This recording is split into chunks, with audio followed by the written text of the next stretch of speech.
দেখো বন্ধুরা, আমি এখন স্নান করে চলে এসেছি। তো সকাল সকাল স্নানটা করেছি। তো গতকাল একাদশী করেছিলাম, তার জন্য আজকে পালন করতে হবে, ঠাকুরকে জল দিতে হবে। তো ওই জন্য স্নান করে জল দিলাম। আর কাজ তো সারা হয়ে গেছে।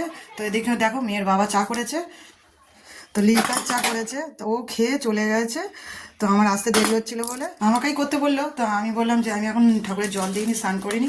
তো বলতে বললো তাহলে ঠিক আছে, আমি করে নিচ্ছি। তো ও করে খেয়ে চলে গেছে।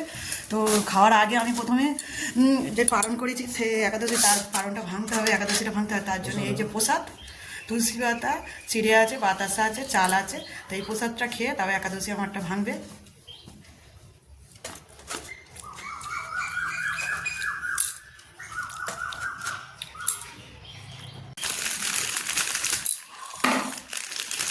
চাটা করেছি, মিষ্টি অল্প দিয়েছে, কাশি হচ্ছে, ঘুরে এসেছে।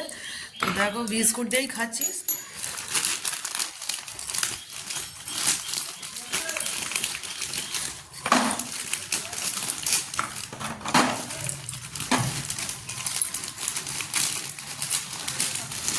তারপর ওটাতে বিস্কুট শেষ হয়ে গেছে, তারপর বাবা বিস্কুটটা ঢেলে দিচ্ছে।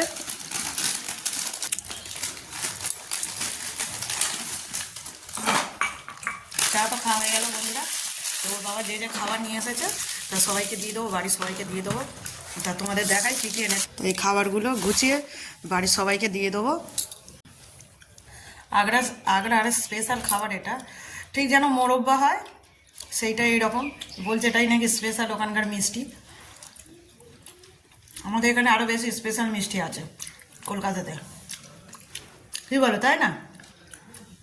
এর ওপরে যে ছানাগুলো দেওয়া আছে এইগুলো ভালো খেতে, আর এটা পুরো মোরব্বা যেরকম খেতে সেরকম। তো বন্ধুরা এই দেখো গোছানো হয়ে গেছে, তো দিয়ে আসতে যাব। তো মাকে একেবারে চাটা দিয়ে আসবো। তো চলো বন্ধুরা।